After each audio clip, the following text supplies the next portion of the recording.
Most people believe money is a physical commodity like gold or printed bills. In reality, modern money is created as a ledger entry when banks extend credit. When a bank grants a loan, it does not lend existing deposits.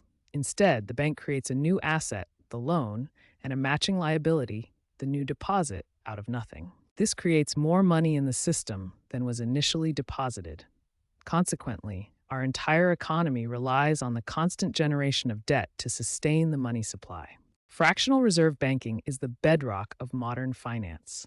Banks do not store every dollar deposited. They operate on a fractional system. When a customer deposits $1,000, the bank is only required to keep a small fraction as a reserve. The remaining 90%, in this case $900, is available for the bank to lend out to other customers. This is the hidden mechanism of money creation. By issuing that loan, the bank has effectively expanded the total money supply in the economy. The original deposit remains in the depositor's account, while the new loan money circulates elsewhere. Both exist simultaneously, multiplying the available currency. In our modern financial system, money is a liability. Every unit of currency issued is tethered to a specific debt. When central banks issue currency and commercial banks extend credit, a debt contract is created simultaneously. This creates a system that requires perpetual borrowing. If new debt stops being created, the money supply shrinks, risking economic collapse. Thus, the entire economy is built on the necessity of constant growth in credit issuance. Central banks serve as the ultimate backstop for the global economy, providing stability when the private banking sector faces crisis. When private banks stop lending, the flow of credit dries up, threatening to freeze the entire financial system. The central bank intervenes by purchasing bonds from the market, effectively injecting new base money into the system to restore liquidity. By acting as a lender of last resort, central banks ensure that money continues to flow even during times of severe market stress. Quantitative easing, or QE, is a monetary policy where central banks create new electronic money to inject liquidity into the economy. The process begins with the central bank creating digital reserves. These are effectively typed into existence on the bank's ledger. These newly minted digital funds are then used to purchase existing assets, primarily government bonds, from the open financial market. By buying these bonds, the central bank floods the financial system with cash. This surge in supply lowers interest rates and encourages banks to increase lending and spending. Ultimately, QE is a mechanism designed to stimulate growth when traditional interest rate policies have reached their limit.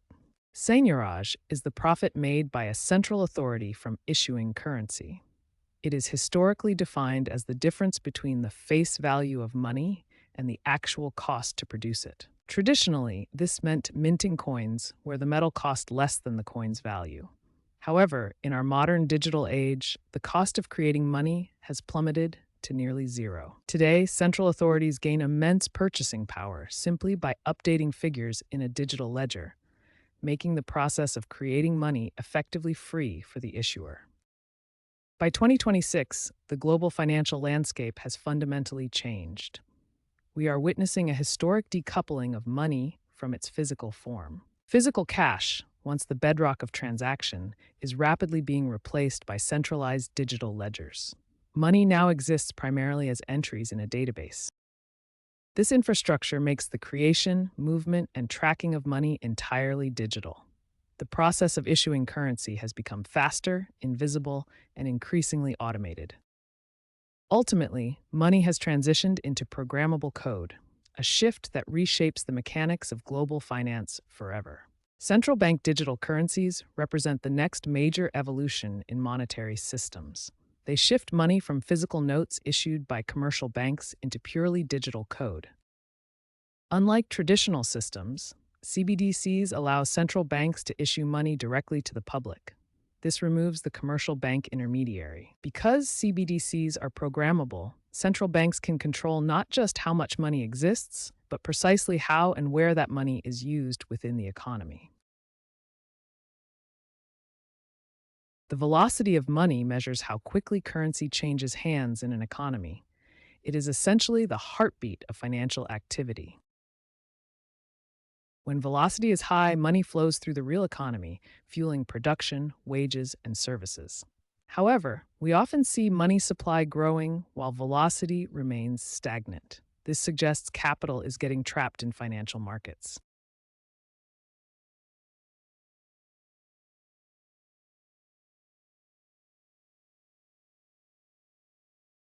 The Cantillon effect explains that money creation is not neutral. Those closest to the source of new money benefit significantly, while those furthest away suffer. When new money enters the economy, it flows first to major financial institutions. They receive the fresh capital before it circulates through the wider market. Because they have the capital first, these institutions can spend it before market prices adjust to the increased money supply. This allows them to maximize their purchasing power. By the time this new money finally trickles down to the general public, it has already bid up the prices of goods and services, resulting in eroded purchasing power. The Cantillon effect illustrates a hidden transfer of wealth, where the sequence of money distribution determines who wins and who loses in a fiat monetary system. To detect when the money from nothing trick is in play, we monitor the M2 money supply compared to real GDP growth. When M2, shown here in gold, begins to outpace real GDP, the white line, it suggests that new currency is not fueling productive output. Instead, this excess liquidity often flows into financial markets, driving asset inflation rather than genuine economic expansion.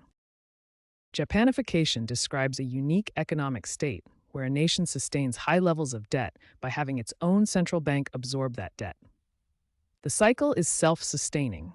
The government issues bonds to fund deficits, and the central bank purchases these bonds using newly created currency. Because the nation controls its own currency, it can operate in a permanent state of deficit. This allows debt levels to rise far beyond conventional limits without triggering a typical default.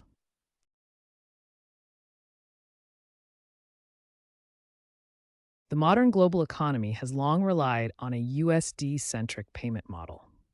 In this system, nations channel their international trade through a central hub, creating a high dependency on a single fiat currency. However, nations are now forming alternative payment layers. These trends seek to bypass the existing model to avoid the volatility associated with fiat currency inflation. By shifting toward commodity-backed settlements, countries can conduct trade directly. This creates a more stable foundation, as the value is anchored to real-world assets rather than credit-based fiat issuance. This structural shift represents a move away from the money-from-nothing paradigm, aiming to preserve purchasing power through independent trade infrastructure. We are entering a new era of monetary policy, moving away from human-led central banking towards systems driven by artificial intelligence. Advanced algorithms now process massive data streams in real time, instantly adjusting interest rates and liquidity to balance economic stability. While this removes human emotional bias, it also masks how these choices are made, creating a black box nature for our financial systems. As trust in fiat currencies wanes due to constant debasement, a shift is occurring in the digital landscape. Investors are returning to hard money, using blockchain technology to anchor digital tokens to tangible real-world assets. By linking tokens directly to commodities like gold or energy, these assets provide a stable foundation that resists inflationary pressure. This evolution marks a return to intrinsic value, redefining digital trust in an age of programmable finance. As we transition from physical cash to purely digital systems, the nature of money changes fundamentally. It moves from an anonymous bearer instrument to an identity-tethered ledger. This digital pivot grants authorities total surveillance capability. Every transaction is now indexed to a unique identity on a central ledger. Beyond surveillance, money becomes programmable code. Governments can now impose expiration dates to force spending or restrict currency usage to specific categories, exerting unprecedented control over individual economic behavior. The ratio of total debt to economic output, or GDP, is a critical metric for global financial stability. Currently, global debt exceeds 340% of GDP. When debt grows significantly faster than the actual productive output of an economy, the system enters a state of fragility. Many experts believe we are hitting a threshold. At this level, injecting more liquidity creates diminishing returns, prioritizing short-term stability over long-term structural health. At the heart of the modern financial system lies a paradox. Our currency operates without physical backing, yet it powers the global economy. This trick relies on an invisible infrastructure, public trust. As long as the public accepts this currency for goods and services, the system remains stable. But trust is not a physical asset, it is a sentiment. If that trust wanes, the infrastructure supporting our economic reality faces immediate systemic risk. Purchasing power is the amount of goods or services one unit of money can buy. Imagine a closed economy where money is stable. When central banks create money, they increase the supply without increasing the available goods. This creates a dilution effect. This creates a hidden tax on those who hold cash as their savings lose value. Conversely, it rewards those who leverage debt as their obligations are paid back with inflated, less valuable currency. Ultimately, inflation acts as a mechanism that redistributes wealth away from conservative savers and toward those who actively utilize credit.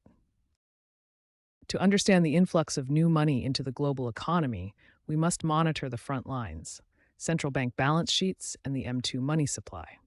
Central bank balance sheets track the assets acquired through interventions, showing us when and how much liquidity is being created. Simultaneously, the M2 money supply measures the total currency available, including cash and bank deposits, which reflects how this liquidity reaches the broader system. By tracking these two metrics, you can observe the actual mechanics of how money enters the global ecosystem. The future of value is shifting away from physical, anonymous cash towards digital, programmable ledgers. In this emerging system, every single transaction becomes a tracked data point. This global ledger records history and allows for real-time monetary policy adjustments.